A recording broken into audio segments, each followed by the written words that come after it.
Good morning. Good morning.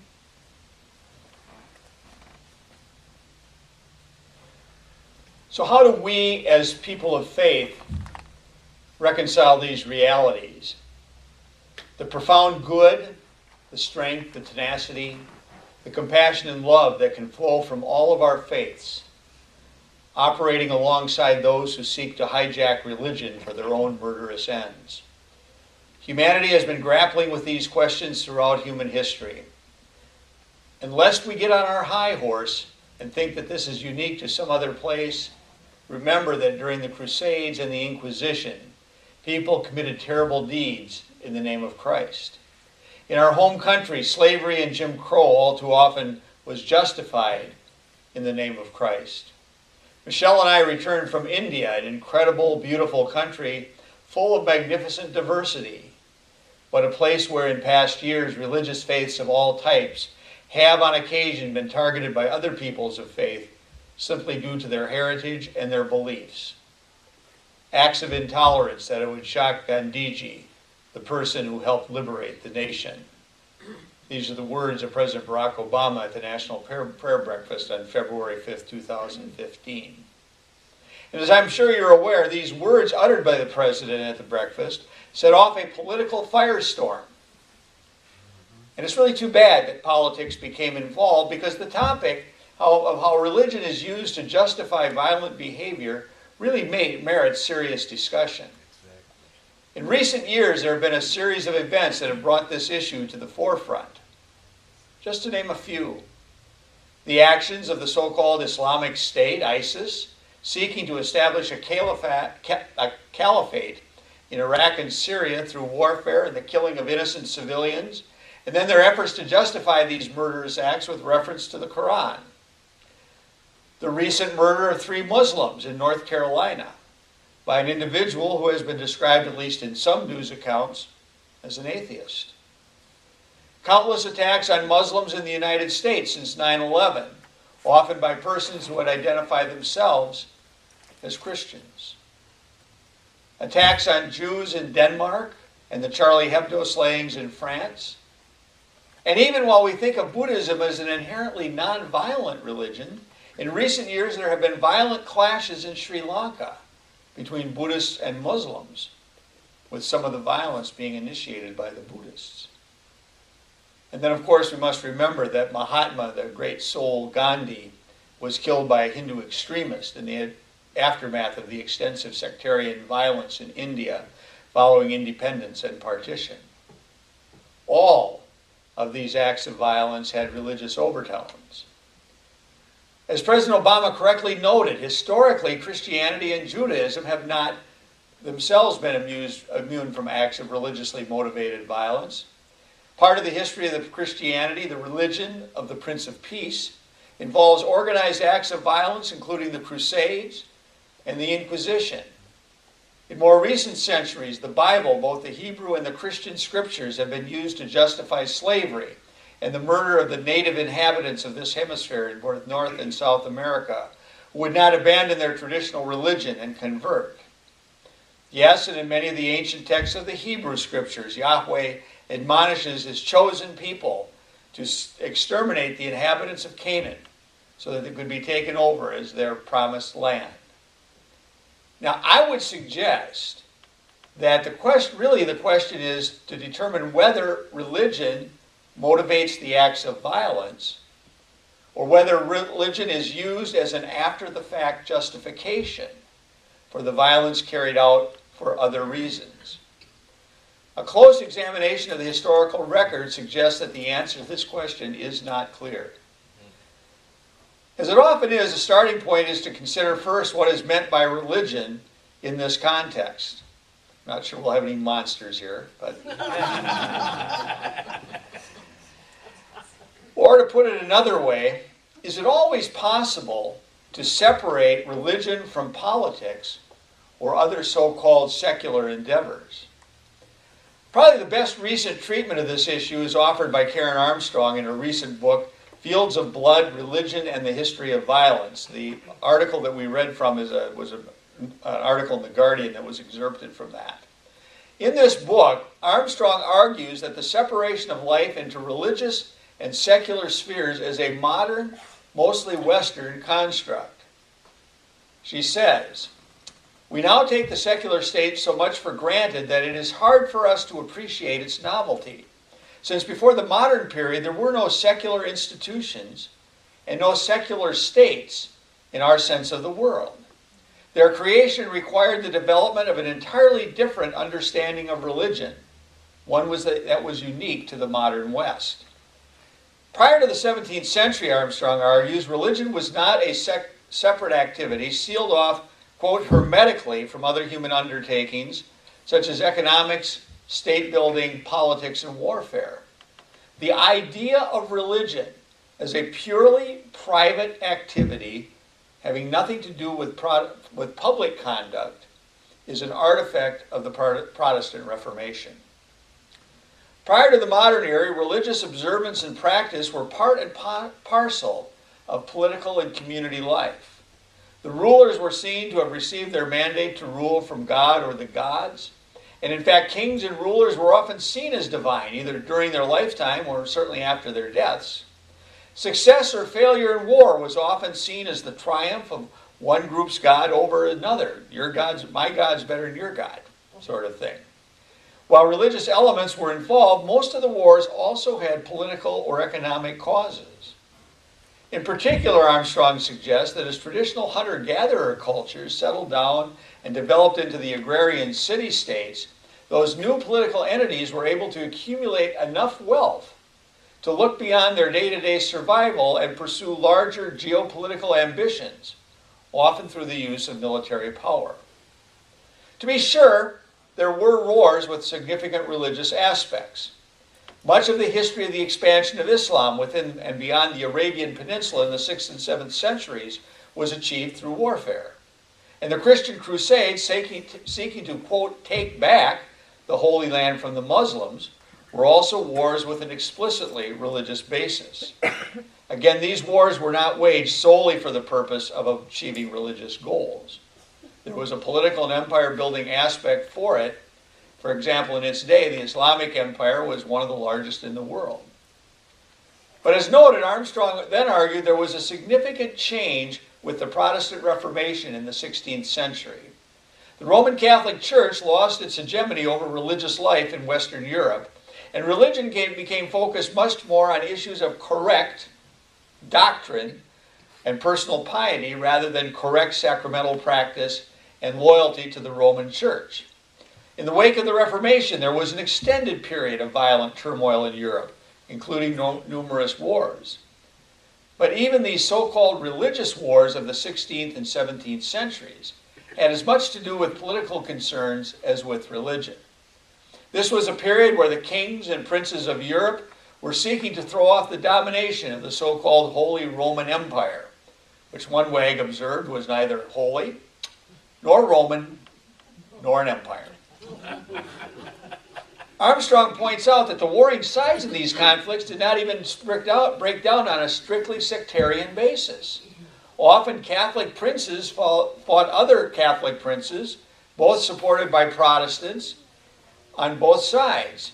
In these wars, Armstrong observes, combatants crossed confessional lines so often that it was impossible to talk about solidly Catholic or Protestant populations. Thus, even in these wars that are often identified as religious wars, you can't completely assign sectarian motives for the fighting. Now, efforts have been made to argue that religion, especially monotheistic religion with its emphasis on the worship of one and only one God, is inherently violent. And one possible way to try to understand the violent tendencies in religion is to look to their sacred scriptures, particularly those of the Abrahamic faiths, the so-called religions of the book. In these traditions, the faithful turn to their sacred texts, the Hebrew scriptures, which is sometimes called the Old Testament, the Christian scriptures, sometimes called the New Testament, and the Quran, which the Muslims argue is the final revelation, to discern God's will. So we're going to do a little exercise with you. We get to have a little bit of a participatory sermon today. I'm going to read a passage, and I'm going to have you tell me whether it's from the Hebrew scriptures, The Christian scriptures or the Quran? First passage. If your own full brother or your son or daughter or your beloved wife or your intimate friend entices you secretly to serve other gods whom you and your fathers have not known, gods of any other nations near at hand or far away from one end of the earth to the other, do not yield to him or listen to him, nor look with pity upon him to spare or shield him, but kill him.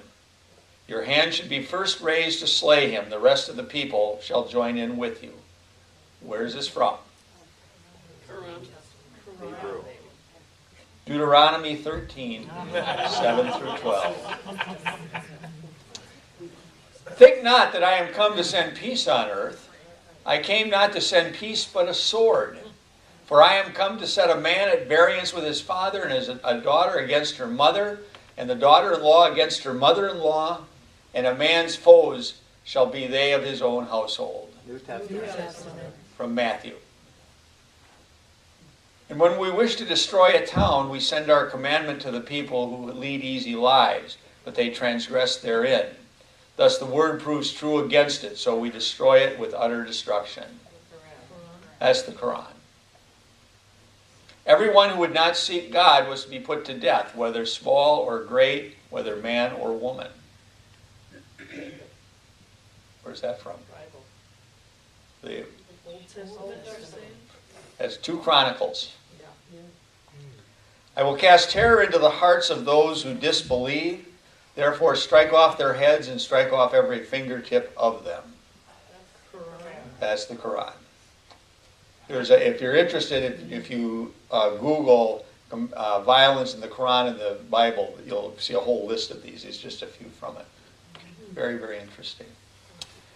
These passages and others like them, though, are often used, often out of context, by advocates for various religious or non-religious views to prove their point that someone else's religion is irredeemably violent. Unfortunately, they're also used by some religious extremists to justify their own violent beliefs. It might be well to consider the observations of Valerie Tarico, a former evangelical Christian and a writer from Seattle, when she writes, members of each Abrahamic tradition are quick to point out the rational and moral flaws in the others. I wonder sometimes what this world might be like if they were as quick to examine the flaws of their own. Or as Jesus put it, why do you see the speck in your neighbor's eye but do not notice the log in your own? Or how can you say to your neighbor, let me take the speck out of your eye while the log is in your own eye? You hypocrite, first take the log out of your own eye, and then you will see clearly to take the speck out of your neighbor's eye. Now, before going on, I just want to note as an aside that the polytheistic religions, such as Hinduism in India and the ancient Greek and Roman religions, have not been immune from the scourge of religious violence either. It's not just something we can attribute to the monotheistic religions. While the issue of religious violence has been present for decades, it has come to the forefront in the years since 9/11, particularly in the United States. Since 9/11, we've been involved in a series of conflicts in the Middle East, which have inevitably raised the question of whether we are at, quote, war with Islam. American presidents, including both George W. Bush and Barack Obama, have insisted that we are at war with extremists who are not representative of the entire Islamic faith. However, others have insisted that Islam is a uniquely violent religion that we must oppose. Sam Harris, who we've heard from earlier, writes, it's time we recognize and oblige the Muslim world to recognize that Muslim extremism is not extreme among Muslims.